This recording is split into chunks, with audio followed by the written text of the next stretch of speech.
Welcome to the final session for this module 3. Here we will come across two. We will concentrate on two factors. The first major factor is the number of covers that we are going to place it on the solar collector. How can we vary the number of the coverings which are made up of glass, or it may be made up of the plastic with a very negligible thickness, with its emissivity factors to be considered, and it varies from 0 to the 3 number of covers. That is the first thing. And the second thing is we also study what are the effects, the external effects. For example, dust which comes and covers the surface of the solar collectors. How does it affect, and what are the factors to be considered? What is its significance also plays a very major role. So soon after that, let us discuss about photovoltaic cells.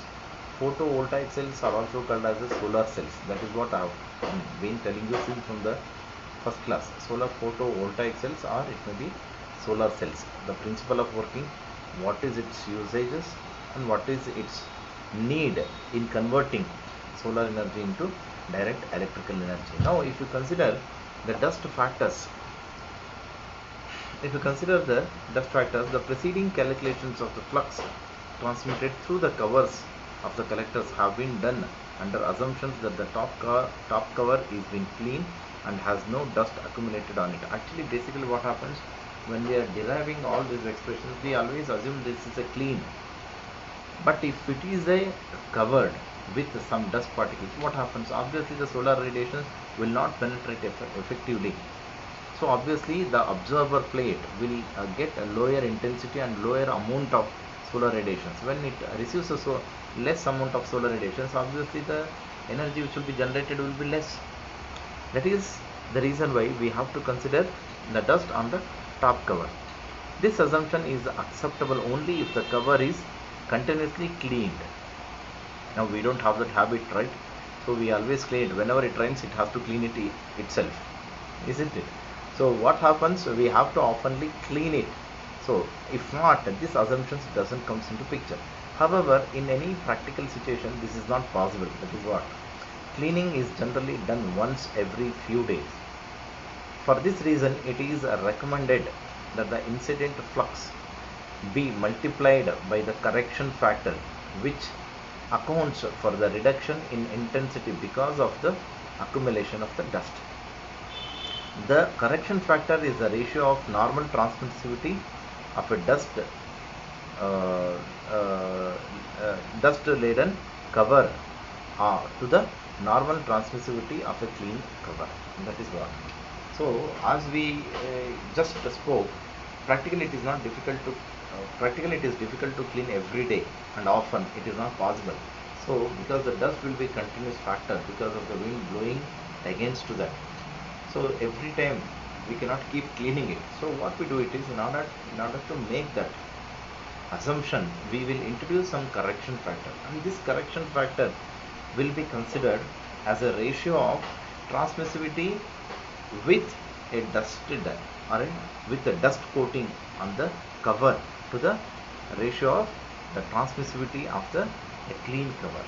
That means dust, if there is a dust, what is the transmissivity of that, divided by, if it is a clean, what is the transmissivity of that. So that ratio is nothing but a correction factor, and that correction factor we will introduce it in finding out the efficiency of the flat plate collectors.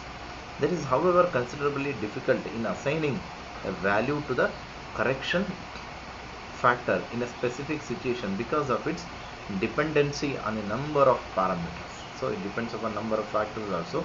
The value depends obviously on the location of the collector and the time of year. It also depends upon the material of cover, whether it may be glass or it may be plastic, the tilt of the collector, and the frequency of cleaning. These are all the factors based on which this correction factor also depends. The results of some studies have been done it over here. For collectors inclined at 30 degrees in Boston, USA, These two are the research fellow who have done on this. The Hotel and Verge found the reduction of less than 1% in the transmittant radiation and accordingly recommended a correction factor of 0.99. 1% if there is a less than that, that means obviously 99 divided by 100 is nothing but 0.99. Okay, however, this recommendation seems to be an higher side, where the other research fellow who has said that the Garg conducted studies on the root key on glass covers inclined at various angles. The experiments were performed during May and June, which are relatively dusty months. Because the wind blowing will be heavy in these 2 months, he has done it with a different angle, and he just found that a collector inclined at 45 degrees is obtained with a correction factor of 0.92 for a cleaning frequency of 20 days. So this is the use of the correction factor, which helps us to study the significance of that. Now, most part of India, the dust accumulation would be less than the values measured in Minia or by Hegazi. Thus, if the cleaning frequency of 1 week is adopted, the correction factor would be greater than 0.92. It is recommended that the India a value ranging from 0.9 to 0.96 be adopted. The actual value would depend upon the location in India and the time of year. Finally, it should be noted that this recommendation is also applicable for photovoltaic systems.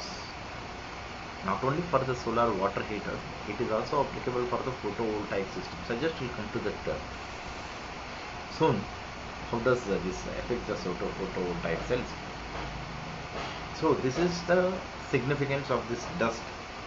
So often if it doesn't, it is something like in better ways. How I can give you an example is, you might have seen a mirror. A mirror, if it is a very clean, we can see our face very nicely. If it is covered with dust, can we able to see the light? No, it is not. What is happening is, it is not be able to reflect the light back. How much ever it will be able to reflect the light back, so much of clear vision will be there. So the same thing happens here also, my dear friends. As much as the clean surface we will have, so many of solar radiations will be transmitted. If a dust cover is being maintained over there, then obviously it will restrict the solar radiations entering into that one. So that is the reason behind of this. Because what happens, these dust particles also absorbs the solar radiations, and they will not allow them to penetrate. That is the reason why this dust has to be removed. How can we overcome this? We can overcome it by introducing a correction factor. Our simplest way is to clean it often. That's it. Okay, fine. When it is a theoretical calculations, we have to introduce correction factor. In a practical case, we have to often clean it. That's it. When it comes to the number of covers, I have been talking what is the number of covers we require to have it, whether it may be 1 or 2 or 3. So in that cases, let me consider, we will study the effect of number of covers on performance of a collector by again considering the collector of section, the previous sections actually. The results obtained by using 2 or 3 covers. For comparison, the results obtained earlier with 1 cover are also presented. If you see this the next table, I just shall show you the same results as in table 4.3, with the difference that the absorber surface is now non-selective. If an effective of number of covers and a performance of the collector selective surfaces, alpha is equal to 0.94 and emissivity of the plate is equal to 0.14. Emissivity always varies from 0 to 1. Is okay. Now this tau and alpha, that is the transmissivity and absorptivity, the product for one number of cover is 0.8041. For a 2 number of covers it is 0.6892. When it is a 3 covers are used, it is 0.5932. Now the same thing, this is for the base, and now it is for the same thing for the beam radiation it is, and this is for the diffuse radiation. First one is for the beam radiation and the second one is for the diffuse radiation. It is 0.7284 and 0.6008 and it is 0.5114 for the 3 number of covers. Similarly, what is this UT? Heat loss coefficient. Heat loss coefficient, that is watts per meter square degree Kelvin, is given by 4.12. So there is a heat loss coefficient is more for one number of covers, whereas for the 3 number of covers the heat loss coefficient is less. That means to say that when you have a 3 number of layers, what is happening is you are having the more heat loss, the most heat loss coefficient for one number of covers, and it is least for the 3 number of covers, three layers. Is it clear?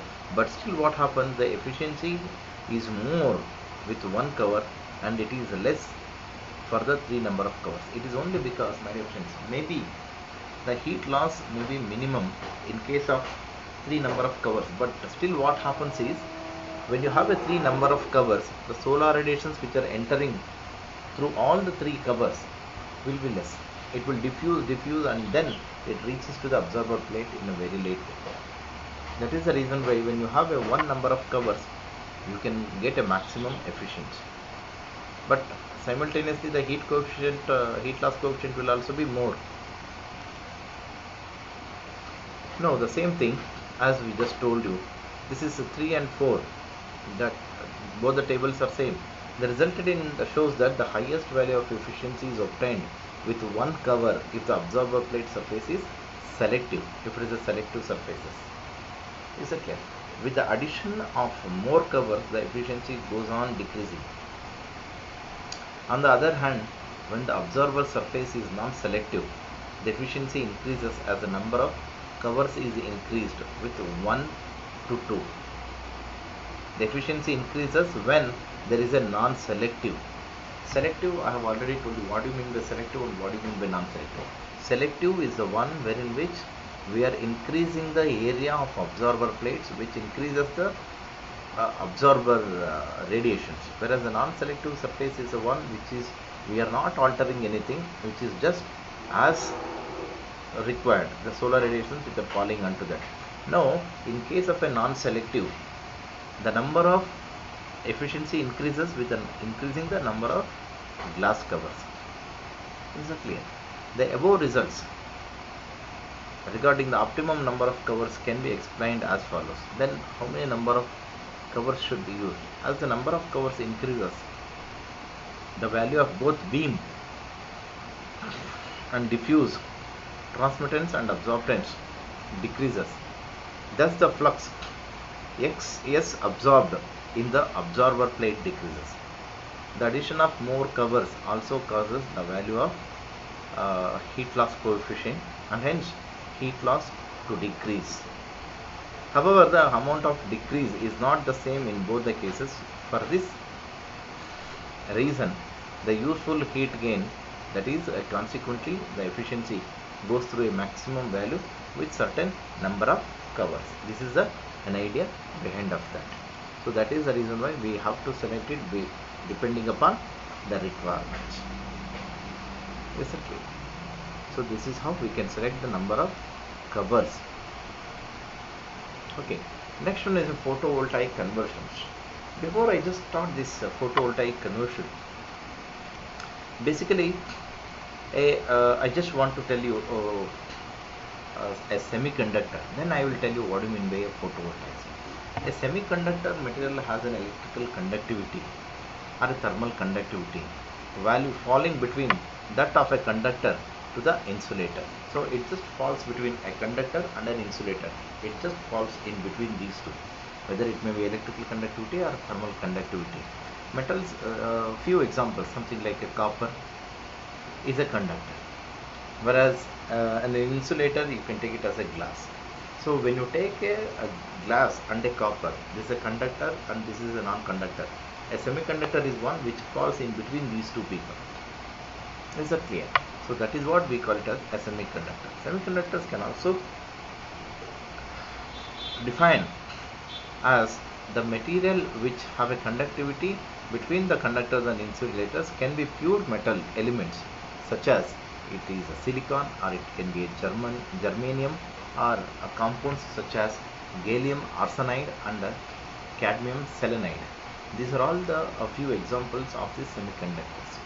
And even in these semiconductors we have two types. One is a p type and other one is n type semiconductors are there. What do you mean by then p type and n type conductors? In terms of p type refers to the positive charges as a whole, as opposed to n type semiconductors. Positive charges we call it as a holes, and negative charges we call it as an electrons, as opposed to n type, okay, semiconductor. The p type semiconductors have a large number of holes, whereas an n type conductors will have a large number of electrons. Is that clear? In p type, if you consider large number of positively charged or the holes will be there, positively charged atoms will be there compared to the negatively charged atoms. If you take a n type of semiconductor, there will be a more number of electrons or negatively charged particles will be there compared to the positively charged, that is the holes. That is the reason why we call it as a p type and n type. Is that clear? So in case this happens, so what happens when, if you consider a p type and n type, we have already discussed, irrespective of the p or n type, there will be one charge will be predominant and the other charge will be less. Now if you can give the same charges, so what happens? It will conduct the electricity. As simple as that. As simple as that. Say for example, you have got more holes in p type. I will supply electrons for this. So what happens? One negative charge will mix with one positive charge, so there will be a flow of electricity. So how you give that energy is by solar radiations. That is what we call it as a photovoltaic cells. As the name itself indicates, a photo means light, voltaic means potential difference, or we also call it as a current. We are giving the energy so that it will become a conductor.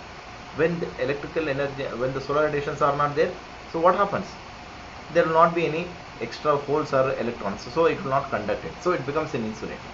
That is the beauty of this photovoltaic cells. Is that clear? So basically this PV solar represents cells to convert sunlight into electricity, which are having one or two layers of semiconducting materials, usually a silicon or germanium or any other material. When light shines on the cell, it creates an electric field across the layers, causing electricity to flow. In such cases only we will use this. Basically what happens, these semiconductors captures the sunlight or the sun energy, solar energy, and convert solar radiations into electricity. When light shines on electricity, creates a junction. Is it clear? That is what we that is how we just get an electrical energy. Now if you consider this, conversion of light energy into electrical energy is based on the phenomena of photovoltaic effect. Photovoltaic effect is same thing. Conversion of light into current is nothing but photovoltaic effect.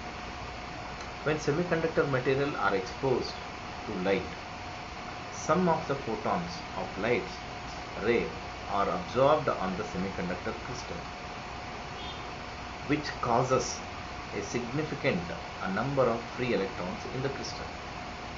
So these significant free electrons in crystal will make the electricity to generate. So solar PV systems use cells to convert sunlight into electricity. These PV cell consist of one or two layers of semiconductor, or more number of semiconductors can be there. If you have one or two number, they will connect this to this, so the junction will be created. Okay, when light shines on the cell, it creates an electric field across the layers, causing electricity to flow. I will show you with the figure. Solar powered photovoltaic panels convert the sun's rays into electricity by exciting the electrons in silicon cells using photons of light from the sun. As we have already discussed, from the solar radiations we will be getting the solar radiations, that is by the electromagnetic waves or the photons, and these photons are used to energize the electrons in the silicon. Thus it conducts the electricity. This electricity can then be used to supply renewable energy to your home or for the business. That is what renewable energy is, something like the solar energy into that. Now you can see this, a p-type silicon and an n-type silicon. This is an anti-reflecting coatings. Anti-reflecting, that means this anti-reflect coating is a one beautiful layer which doesn't reflect the solar radiations back. It just absorbs the solar radiations and gives the energy to this n-type silicon. Now as I have already told you, n-type will always have a more number of electrons. It will make these electrons to move across this, and whereas electrons will move to the p-type, and p-type positive charges will move to the n-type. So that what happens, there will be a load. Negatives are the holes and positive is the electrons. Electrons will move. So whenever this positive and negative electron starts moving from p to n and n to p, then there will be a connection will be corrected. So this load is nothing but the media by which we are taking out this electricity. We are taking out this electricity, and then now the advanced solar photovoltaic cells are advanced in such a way that it can store this electrical energy in batteries. These electrical energy can be stored and utilized. One of the most already existing, if you see this street lights, if you have any street light like this, if this is a street light like this, above the street light there will be a panel. So what happens, this solar panel will convert this solar radiations into electrical energy, and that electrical energy will be passed through this light. Okay, whenever during the night times what happens, the stored electrical energy will be used for lighting purpose, and once again in the daytime it will be switched off. So those sensing things are sensors also made our life very easy. So there will be a nickel plate so that it will conduct the electricity. This is a p and n type of photovoltaic cells. A few of the advantages. No, actually before that, actually even I just wanted to tell, is this so, people ask me, is this photovoltaic same as the solar type? No, as you can see, photovoltaic cells and the panels are both integral, closely connected parts of your solar PV systems. Photovoltaics are the major components that makes up a solar panel, while the solar panels are a vital component that makes up a solar system. That is an idea behind of it. Basically, these solar systems are always mentioned with a symbol of P and N. PN junctions are being used for this. Basically, these solar panels, there are three types of solar panel systems are there. I mean to say this photovoltaic cells. The three photovoltaic cells are a monocrystalline, polycrystalline, and a thin films. These solar panel, monocrystalline means made up of one material, polycrystalline means made up of many materials. As a multicrystalline also we call it. And then there will be a thin film. Thin film means it will be in a microns or it will be in a nano size. Is that clear? These solar panels vary in how they are made. It may be depending upon their performance, or it may be in the appearance, or it may be in the cost, or it may be in the installation. Whichever it is, it will be the one. Then what do you mean by then PV array, photovoltaic array? You might have seen it. It is an interconnected system. That means if you have one panel, this is one panel, and there is one more panel. You can see a number of panels like this. There will be thousands of panels will be placed one next to the other, and this interconnected, one will be interconnected to this. So whatever the electrical energy, whatever the solar energy will be converted into electrical energy from individual PV cells, will be taken out as a final output. That is what we call it as a PV array. If you want in terms of a definitions, we call it as a PV modules that function as a single electricity producing unit. That means though there are thousands or hundreds of there, they will function it as a single one. Though they are different one, we cannot place a one single one, bigger one. People will ask me why we go for a number of arrays. Why can't we go for such a big one? My dear friend, if there is any damage, we can replace the first one or any one. If it is a minor damage, we have to replace the bigger one itself. Is it clear? So that is the idea behind of it. So it is nothing but that functions as a single electric producing unit.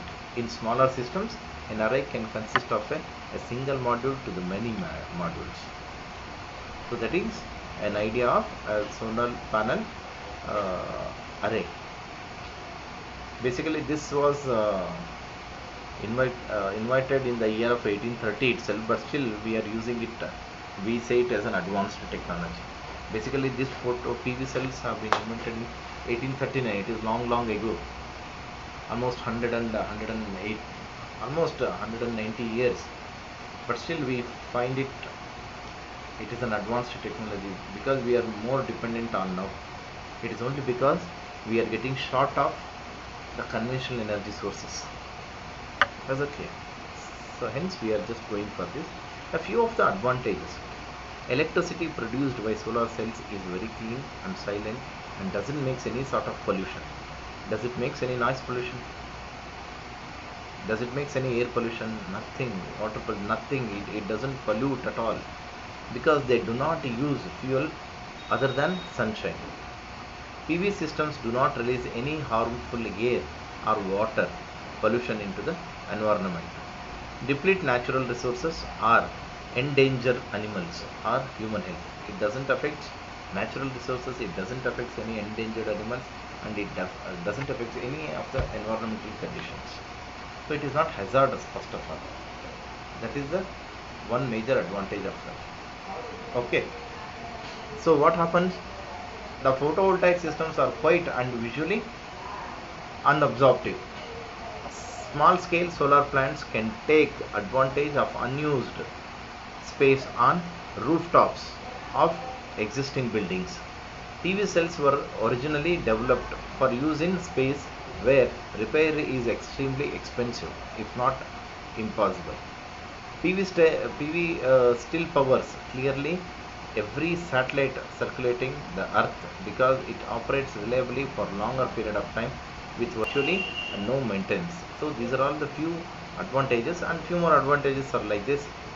Solar energy is locally available renewable energy sources that every time we know it. It does not need to be imported from other region of the country or across the world. No, it is available in every corner of the world. That means I mean to say in a solar system. Okay, the timings may vary, but still it will be existing. Only the few areas like the most mountain or hill stations where the availability of solar radiations will be less, but it will be available. Okay, this reduces the environmental impact associated with transportation and also reduces our dependence on imported oil. And unlike fuels that are mined and harvested, when we use the solar energy to produce electricity, we do not deplete or alter the resources. The PV systems can be constructed to any size based on the energy requirement. I'm just telling, see, you can construct it of a 1 acre size also. I'm not saying it is not possible, but it will be difficult for maintenance. Is it not? No, when you have a normally, when you have a normal bowl, if it is a small one, you can handle it better. If it is a big one, it is difficult to handle. The same thing will happen. A PV system can be constructed to any size but based on energy requirements, and it also depends upon the maintenance. Furthermore, the owner of a PV system can enlarge or move it if his or her energy needs changes. They can extend it. Say for example, we have a solar water heater. Now we are only 3 people are at home, or 5 people are at home. Now for 5 people, this solar panel and water heating system and storage system, it is sufficient for me. if I increase it, if there are 9 people in my home, then I can go for an extension without altering the basic one. Without altering the basic one, I can extend the system. That is the idea behind of this. Furthermore, the owner, for instance, house owners can add modules every few years as their energy usage and financial resources grow. The ranchers can use mobile trailers mounted pumping systems to water cattle as the cattle are rotated at two different fields. Nowadays, one of the interesting project, I use this opportunity. One of the BE student only, people are thinking to have a charger. Now there is a power cut. Now in the due to the wind blow or rain, there will be a power cut for 2 days in a rural places. So what they do, it is a small solar panel of our laptop size. You can keep it on the roof of your home, and there is a small conversion system. I am a mechanical engineer, I don't know much about it. So what happens, there will be a small conversion systems that can be used for a charger, charging the mobiles. Now people, we cannot see anybody without a mobile, sir. So the charging is also very much important. Now you can take up the small project where a small solar panel, you can charge it at any time. You can store the energy, you can use it at any time. You can use that energy for running your TV or anything. Is it clear? So that is what is happening. These are all the few advantages of solar energy systems. Now obviously some of disadvantages. Some toxic chemicals like cadmium, arsenic are used in a PV production process. It is not necessary that we have to use this, but in most of the cases we just go for this cadmium. Cadmium is also used in nuclear power stations also in order to control the movement of a neutrons. Maybe hope you remember. I will come to that next module when I talk about nuclear energy harvesting. I'll tell you, cadmium plates are being used in order to control the neutrons. These cadmium and arsenic are toxic chemicals which are used in PV cells. You might have seen it in most of the cases. These PV cells, you don't see any bird coming and sitting onto that. It is only because they sense better than us. They sense it is toxic. These environmental impacts are minor and can be easily controlled through recycling and proper disposals. Solar energy is somewhat more expensive to produce than conventional sources of energy due to, in part, to the cost of manufacturing to PV devices and in part to the conversion efficiencies of the equipment. As the conversion efficiencies continue to increase and the manufacturing cost continue to come down, it is only because it is highly initial investment is very high. PV will become increasingly cost competitive with conventional fuels. Solar power is variable energy sources with energy production dependent on the sun. Solar facilities can produce no power at all some of the times, which could lead to an energy shortage if too much of region's power comes from solar power. It is only because, say for example, in the cloudy, if you take a Haveri as a place or a rainy places in Kushalnagara, or it may be in Jammu and Kashmir, or it may be in Manali, where what happens, months together there will be a rain, so there will not be any generation of electricity. It will be completely covered with clouds. So such kind of disadvantages may occur. A very few